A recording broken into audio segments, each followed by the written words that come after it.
For those of you who are new to my channel or who may not have seen some of my other videos, I have been documenting my recovery from a Lisfranc dislocation. I had the injury in October of 2018 and had a midfoot fusion and bone graft on July 30th of 2024. This video is of weeks 5 and 6 of my recovery after the surgery. I do have videos documenting leading up to the surgery, why it took me so long to get the surgery, and how I prepared for it in other videos. Wednesday, August 28th to Friday, August 30th, 2024, days 29 through 31 after the surgery. I noticed an almost immediate improvement of my foot after having the steri strips removed. I had just removed the steri strips not too long ago. Although I still got the same pain symptoms as before, it seemed to be to a lesser degree unless I had been moving around a lot. The arch of my foot was hurting much less overall compared to when I had the steri strips, and especially compared to when I had the stitches on, and it wasn't nearly as constantly painful as before.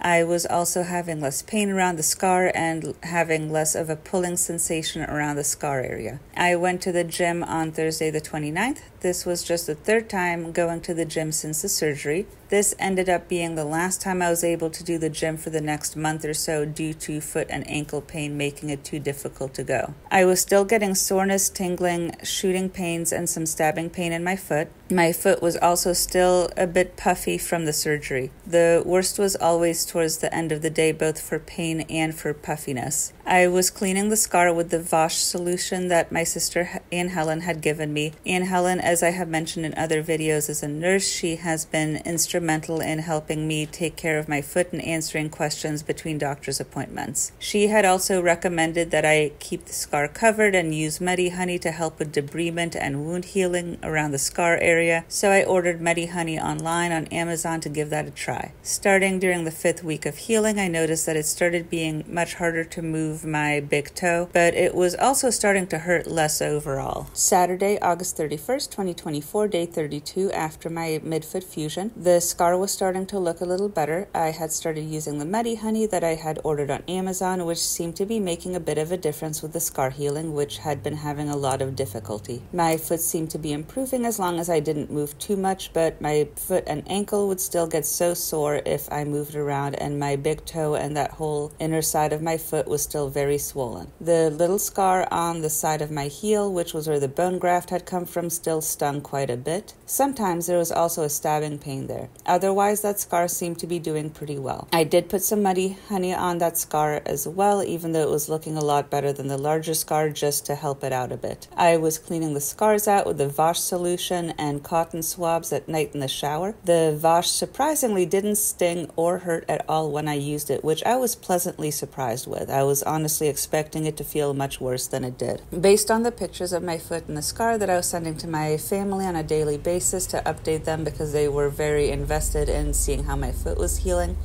my sister Anne Helen, who I have mentioned in other videos, works as a nurse and a wound care specialist, texted me a few things. She mentioned that the scar was looking a little dry, the yellow part of it in the middle of it where it hadn't finished closing up yet. She wanted me to start using a bigger glob of the Medi Honey and just leave it on until the next time I showered. This way it would give time for the enzymes to soften it up. She added that the center portion of my scar, which was turning a tan or brownish, showed that something in my routine needed to be switched up, and since I was currently changing my dressing every 10 to 12 hours, she wanted to see if changing the dressing just once a day would help with the cleaning of the dead tissue and growing new healthy tissue over the next few days. I was really thankful to have Anne Helen in the family to text and call with medical questions because she's very knowledgeable to have around. My healing after the surgery had been very slow, much slower than usual. Usually I heal much more quickly from surgeries and procedures, and if I hadn't had her around, I'm sure that it would have been even much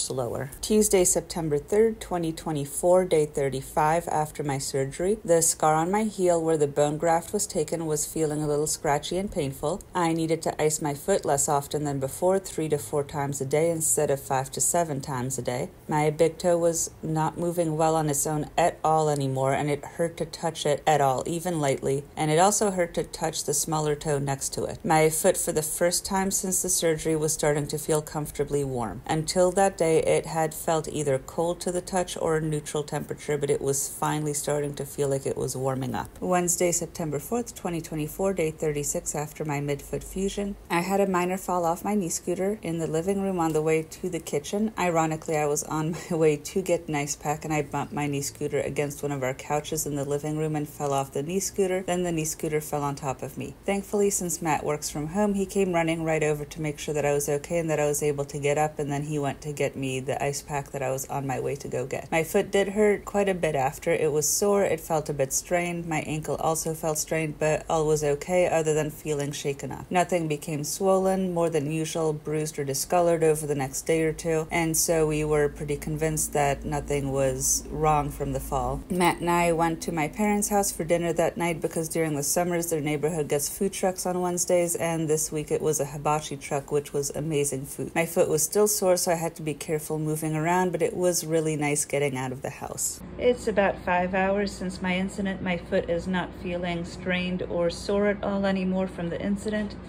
Note to you all who own these types of motor vehicles, watch out for tight turns and do not bump into anything with your motor vehicle. Thursday, September 5th, 2024, day 37 after my surgery. I walked up and down the driveway with Matt using the iWalk. Our driveway has a bit towards the end that's a bit steep, so it was a little bit difficult towards the end, and my foot and lower leg were pretty sore afterwards, but it was worth it. It felt great to be moving out in the sun. I was continuing to use the Muddy Honey for the scar to try to get the slough out. It was a very difficult time to get the scar to close up and heal, but I was really working on it with my sister's help. Friday, September 6th, 2024, day 38 after the surgery. I was a little nervous about there being lasting nerve damage from the surgery because I had waited over 5.5 years after my Lis franc dislocation to have the surgery, and I had started to lose feeling in my lower leg a couple months before the surgery and was still struggling to get full feeling back. I felt like the amount of pain I was currently in also didn't make much sense after moving, after using the iWalk for about 10 minutes or more, or the knee scooter for over 15 minutes at a time. My lower leg and foot would be in intense pain. I was also still getting stabbing pains, stinging pains, sharp pains, and burning and tingling sensations in my foot and ankle very regularly. I planned on bringing up these concerns to my doctor at my next appointment with him. I was also feeling very frustrated because I honestly hadn't realized how hard the recovery was going to be. I had known that I was going to be non-weight bearing for 6 to 8 weeks, but I hadn't realized that I would be in so much pain for such an extended period of time, and that I would be so limited in what I could do because of the pain after surgery. Despite being non-weight bearing, I had thought that I would be able to be more mobile with the assistance of the iWalk and the knee scooter. It was difficult not to get stressed about long-term damage that I might have caused from waiting so long to have the surgery, but since I had been gradually getting feeling back in my foot and lower leg, I was working hard to stay optimistic that things would continue improving.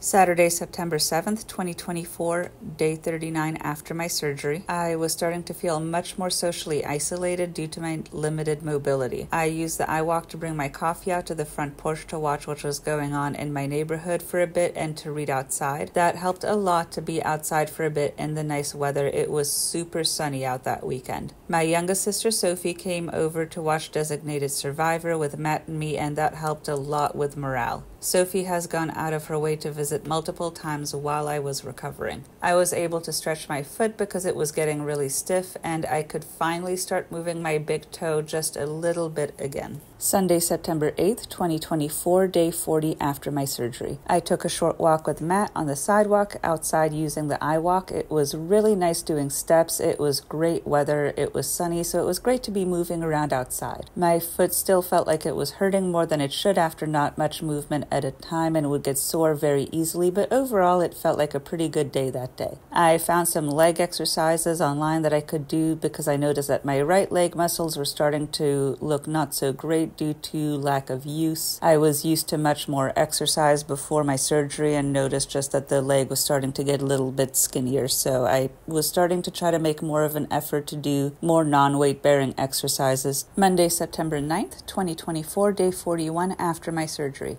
I went on a short walk again using the iWalk with Matt. I lost my balance and almost fell because the sidewalks in our neighborhood are uneven in a lot of places, but Matt caught me just in time. I did not get hurt and did not actually fall, and it felt really good to be out walking again. I continued to do leg exercises for my right leg. I could also wiggle my toes better, but my big toe was still hurting a lot. And the movement in my big toe was still pretty limited, even though I could wiggle it a little bit.